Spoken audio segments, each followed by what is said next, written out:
अस्सलाम वालेकुम everyone, you are watching Pakistan stock market updates. और आज का जो मेरा टॉपिक है वो टीपीएल प्रॉपर्टीज़ के ऊपर है और सरले पाकिस्तान लिमिटेड। जैसे कि सरले फार्मास्यूटिकल सेक्टर की कंपनी है और टीपीएल जो है वो रियल एस्टेट की कंपनी है। तो आज इसके बारे में हम डिस्कशन करेंगे कि मोस्टली लोग जो है इस क्वेश्चन के साथ आ रहे हैं कि हमने इसमें हाई रेट में बाइंग की थी और अभी इसका रेट इतना नीचे है। जैसे कि सरले का जो रेट है एक साल में 64% जो रेट है इसका नीचे आ गया है, और इसके अलावा टीपीएल कॉरपोरेट्स का 70% से भी ज़्यादा रेट जो है इनका नीचे आ गया है। जैसे कि सरले का लास्ट ईयर अगर आप देखेंगे इसी डेट पे 266 रेट था और अभी जो है वो 101 है।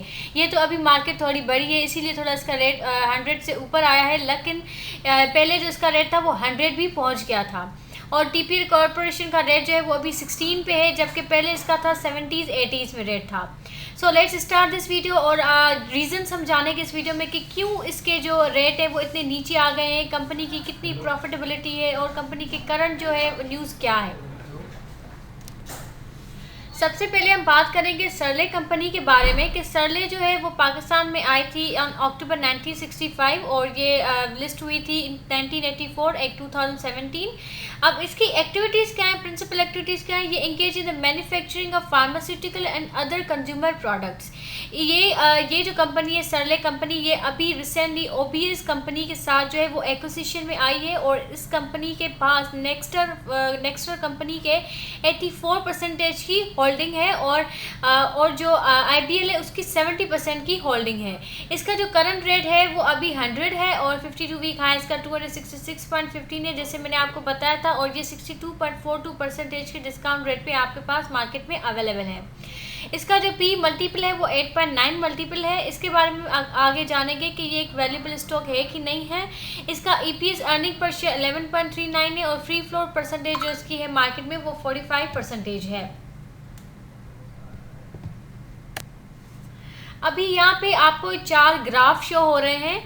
ये 1 डे, 6 मंथ, 1 ईयर और 3 ईयर का ग्राफ शो हो रहा है आपके पास।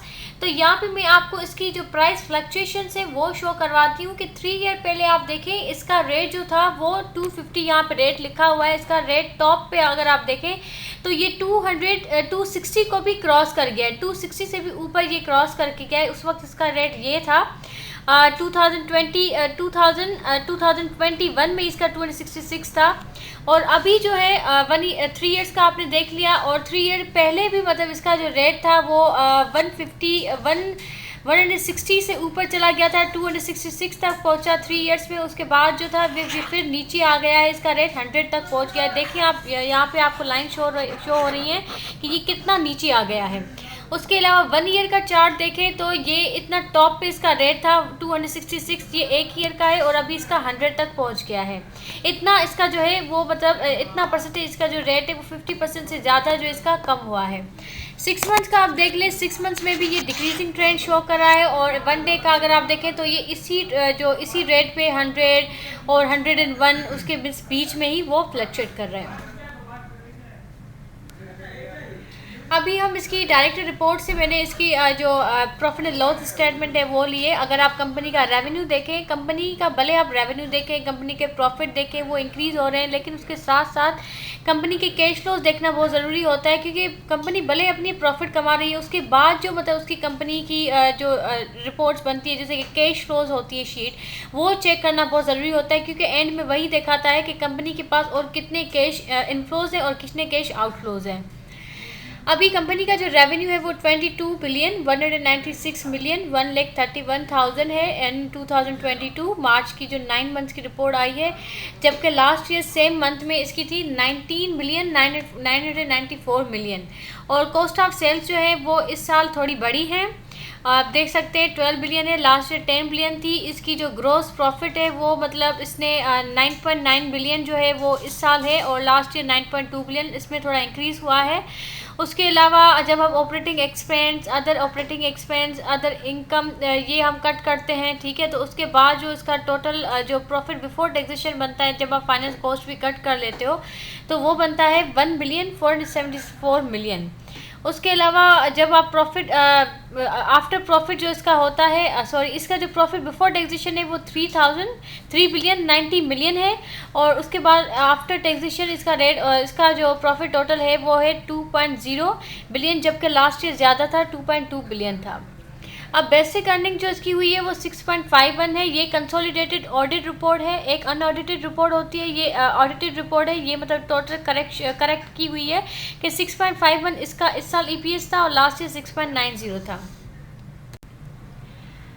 अभी according to the current rate सरले का जो शेयर है वो मतलब बिलो जो इसका फेयर वैल्यू है ना, उसके बिलो ही ये ट्रेड कर रहा है, 20% बिलो ट्रेड कर रहा है। लेकिन सरले जो है वो एक गुड वैल्यू बेस्ड स्टॉक है, 8.9 इसका मल्टीपल है compare to the PK market.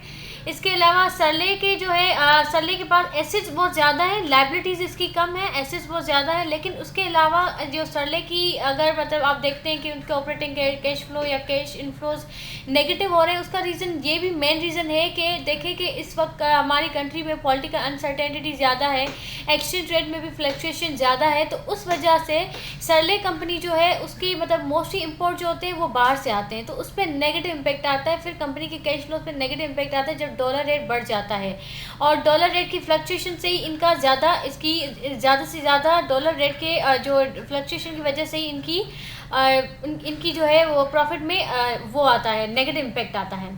सरले डेट जो है अभी 67.9% है, इसका डेट बहुत हाई है और ये वेल कवर्ड भी नहीं है ऑपरेटिंग कैश फ्लोज से, क्योंकि मैंने आपको बताया कि कंपनी के, अगर मैं आपको आगे चल के कैश फ्लोज भी दिखाती हूँ कि कंपनी के जो कैश फ्लोज है वो भी नेगेटिव ही जा रहे हैं। कंपनी का लास्ट ईयर भी कैश फ्लो नेगेटिव था, इस साल भी कंपनी का कैश फ्लो नेगेटिव ही जा रहा है। ये भी रीज़न है कि कंपनी का जो रेट है वो नीचे जा रहा है। उसके अलावा जो जिस कंपनी के साथ इसकी एक्विजिशन हुई है ओबीएस कंपनी के साथ, तो उनका भी जो इंस्टॉलमेंट है ये कंपनी पे कर रही है, जिस वजह से कंपनी अपने शेयर होल्डर्स को जो है वो शेयर होल्डर्स को मतलब रिटर्न इतना नहीं दे रही है। इनका जो डिविडेंड है वो इतना ज़्यादा नहीं है। लास्ट ईयर 2021 में इन्होंने जस्ट 1 रुपीज़ का डिविडेंड दिया था, उसके अलावा 2022 में इसने कोई डिविडेंड नहीं दिया और इसका रेट भी एक साल में इतना ज़्यादा नीचे आ गया है। Surly earnings are more affected by dollar rate fluctuation because most of the raw material is imported from other countries. उसके अलावा international brand private limited is the parent company. ये जो इंटरनेशनल ब्रांड्स प्राइवेट लिमिटेड है ये इनकी parent company है, जिसके पास 56.32% की शेयर होल्डिंग है। उसके अलावा नेक्स्टर फार्मा के लिमिटेड के पास, जो कि सब्सिडरी है सरले बायोसाइंसेस की, being the indirect subsidiary of the company, it holds 87.20% share holder of company. इसके पास कंपनी के 87.20% की शेयर होल्डिंग है। आप यहाँ पे कंपनी के कैश फ्लो देख सकते हैं कि cash flow from operating activities, cash generated from operation जो आपको फर्स्ट चार्ट में मैंने बताई थी कि इस साल वो कम है। एम्प्लॉय बेनिफिट ऑब्लिगेशन पेड वो इस बार मतलब हुई है, लास्ट ईयर नहीं थी। फाइनेंस कॉस्ट पेड जो है, फाइनेंस कॉस्ट जो है इस साल इंक्रीज़ हुई है, लास्ट ईयर 1.1 बिलियन थी, इस बार 1.3 बिलियन। इनकम टैक्स पेड जो है, इनकम टैक्स जो इस साल कम हुई है इनकी। इंटरेस्ट इनकम रिसीव इनकी हुई है। इंक्रीज और decrease in long term deposits, इसका इंक्रीज हुआ है। लीज रेंटल पेड जो है उसका मतलब लास्ट ईयर से कम है, और इस साल जो इनका decrease in long term loans and advances इसका पॉजिटिव है। इसके अलावा लास्ट में आप देख सकते हैं कि net increase in cash and cash equivalents, तो उसका इस साल कम है। लास्ट ईयर भी नेगेटिव में था, इस साल भी इसका नेगेटिव में है। Cash equivalent at the beginning of the period भी नेगेटिव थे। आप इसका देख सकते हैं cash and cash equivalents at end of the period, last year 6.2 billion negative में था, इस बार 8.7 बिलियन नेगेटिव में इसके कैश फ्लोज में हैं। तो बात यह है कि इनकी जिस कंपनी के साथ एक्विजिशन हुई है उसकी भी इंस्टॉलमेंट्स ये कंपनी पे कर रही है। डॉलर रेट में फ्लक्चुएशन की वजह से इनका रेट नीचे आ गया है। तो जब ये सब कुछ पॉजिटिव हो जाएगा, इनकी जो सेल्स तो हो रही है, लेकिन सेल्स के साथ ये भी देखना ज़रूरी होता है कि पर यूनिट इनकी प्राइस क्या है, कम हो रही है कि ज़्यादा हो रही है। अब मैं बात करूंगी टीपीएल प्रॉपर्टीज़ के बारे में, और उसकी एक रिसेंट जो न्यूज़ आई है मार्केट में उसके बारे में बात करूंगी। कि सबसे पहले तो ये बताऊं कि ये कंपनी जो है वो प्रिंसिपली ये कंपनी काम करती है, इन्वेस्ट करती है, परचेज और डेवलप करती है एंड बिल्ड करती है रियल इस्टेट। उसको सेल भी करती है और उसको रेंट पे भी रखती है। और ये मतलब जो जो जगह बनाती है, जैसे कि कमर्शियल बिल्डिंग हो गई, रेजिडेंशियल बिल्डिंग्स हो गई, हाउस हो गई, शॉप्स, प्लॉट्स और अदर प्रेमिसेस। इसका जो अभी करंट मार्केट रेट है वो 16.45 है, इसका 52 वीक हाई 69.25 है। ये जो है 76.24% है, इसका रेट नीचे आया है। इसका पी मल्टीपल 159.5 मल्टीपल है। मतलब इसका पी मल्टीपल देखा जाए तो पाकिस्तान की जो मार्केट है या पाकिस्तान के रियल एस्टेट जो सेक्टर है उस हिसाब से इसका जो स्टॉक है वो इतना वैल्यूबल नहीं है। फ्री फ्लोट इसका 40% है। और इसकी मैं करंट न्यूज़ दूँ कि जो टीपीएल प्रॉपर्टीज़ की एक ओनली होली ऑन सब्सिडरी है, जैसे कि टीपीएल राइट मैनेजमेंट कंपनी, उसके बाद पास जो है as a license fund manager है। ठीक है, अब ये इन्होंने लॉन्च किया है, मैनेज करी है feeder funds in foreign jurisdiction to raise fund from international investor. जो इंटरनेशनल इन्वेस्टर्स है वो यहाँ पे इन्वेस्ट कर रहे हैं in TPL right fund I launch by TPL right management company, जो कि होली ऑन सब्सिडरी है टीपीएल प्रॉपर्टीज़ की। अब ये जो टीपीएल इन्वेस्टमेंट मैनेजमेंट लिमिटेड है, ये होली ऑन इनडायरेक्ट सब्सिडरी है टीपीएल प्रॉपर्टीज़ की, और ये इंकॉर्पोरेटेड है in Abu Dhabi Global Market ADGM। उसके अलावा ये कंपनी के उन्होंने लाइसेंस भी लिया है, कमर्शियल लाइसेंस है in category of 3C financial services permission FSCP।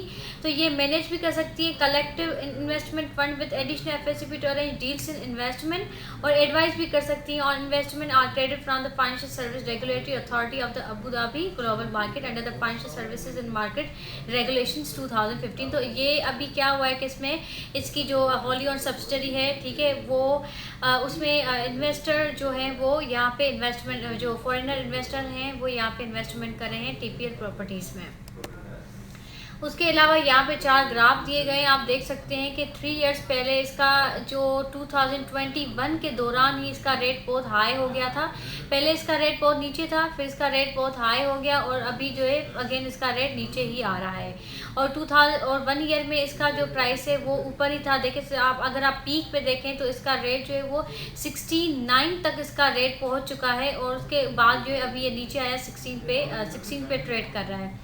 और 6 मंथ्स का आप देख सकते हैं कि 6 मंथ्स पहले ही, मतलब दिसंबर में इसका हाई हुआ था, 2021 में रेट इसका हाई हुआ था। उसके बाद ये अगेन नीचे ही आ रहा है 2022 में, क्योंकि 2022 में जैसे कि आपने देखा कि पहले तो बहुत मतलब न्यूज़ आ रही थी कि 2022 बहुत प्रॉफिटेबल ईयर होगा स्टॉक मार्केट के लिए, लेकिन ऐसा नहीं हुआ। बहुत ही पॉलिटिकल अनसर्टेनिटी थी, और उसके अलावा रशिया यूक्रेन का मसला था, डॉलर रेट इतना ज़्यादा बढ़ गया है 201 पे, अभी 201 पे है। गोल्ड रेट इतना बढ़ गया है, और जैसे कि इन रियल एस्टेट की जो कंपनीज होती हैं उनको नीड होती है सीमेंट की, स्टील की, तो सीमेंट की प्राइसेस भी जैसे कि कोल की प्राइसेस बढ़ गई हैं, तो सीमेंट सेक्टर की जो पर बेग प्राइस है वो भी इंक्रीज होने की वजह से इनकी जो है कैश फ्लोज पे इम्पेक्ट आता है। उसके अलावा और भी इसकी सारी न्यूज़ें मैं आपके साथ, इनकी जो कैश फ्लोज है वो भी मैं आपके साथ शेयर करूँगी। और आगे बढ़ते हैं, इसका जो कंसोलिडेटेड परफॉर्मेंस है, जिसके आप रेवेन्यू देख सकते हैं कि 419 बिलियन जो है 490 मिलियन लास्ट ईयर था, और अभी जो है इसका जो 34 मिलियन जो है वो इसकी इस साल हुई है revenue. Gross profit after taxation जो इसका हुआ है वो लास्ट ईयर के मुकाबले इस साल पॉजिटिव है। नंबर ऑफ आउटस्टैंडिंग शेयर्स आप देख सकते हैं लास्ट ईयर के मुकाबले ज़्यादा है, और मतलब ये कंपनी जो है इसने अर्निंग बहुत अच्छी की है, इसके जो ऑपरेटिंग कैश फ्लोज है वो भी पॉजिटिव हैं। उसके अलावा इसकी जो project TPL right fund this will result in realize gain of 4.3 billion की, इसमें 4.3 बिलियन की इसमें जो है वो तो गेन आया है इसकी रेवेन्यू में। टीपीएल प्रॉपर्टीज़ के stand alone account subsequent to the transaction इसकी Q4 फिस्कल 22 की जो रिजल्ट है वो भी पॉजिटिव आई है। द डेवलपमेंट साइन ऑन हॉशिंग सा progress with preparatory and facade production works nearing completion on Technology Park. The SPC approval are expected to conclude in coming quarter. इनकी जो है मतलब हो सकता है कि coming quarter में इसकी और जो है मतलब इसका इंक्रीज हो जाए। इसके प्लस और भी प्रोजेक्ट है जैसे कहते हैं mangrove located in Korangi creek cantonment, वहाँ पे भी उनकी प्रोग्रेस हो रही है। ठीक है, उसके अलावा इनके पास अभी फॉरेन इन्वेस्टमेंट भी आ रही है जो कि आज न्यूज़ आई है, वो भी मैंने आपके साथ शेयर की। इसका टीपीएल का जो डेट है वो 44% है, वो वेल कवर्ड नहीं है बाय ऑपरेटिंग कैश फ्लो, जबकि इसका ऑपरेटिंग कैश फ्लोज भी पॉजिटिव हैं। इनका करंट पे आउट मतलब बहुत ज़्यादा है 691.5, जबकि मतलब कंपनी की अर्निंग्स से वो वेल कवर्ड नहीं है। और लेकिन कंपनी जैसे कि रियल एस्टेट की कंपनी है तो इसके पास कैश बहुत ज़्यादा है और डेट मतलब इसका इतना ज़्यादा नहीं है, इसके पास कैश बहुत ज़्यादा है। सो टीपीएल प्रॉपर्टी जो है वो अभी जो है अंडर वैल्यूड स्टॉक है, ये फेयर वैल्यू से कम ही ट्रेड कर रहा है 31.4% से। So thank you everyone for watching this video. अगर आपको ये वीडियो अच्छी लगी तो प्लीज़ इस चैनल को सब्सक्राइब करें और वीडियो को भी लाइक करें।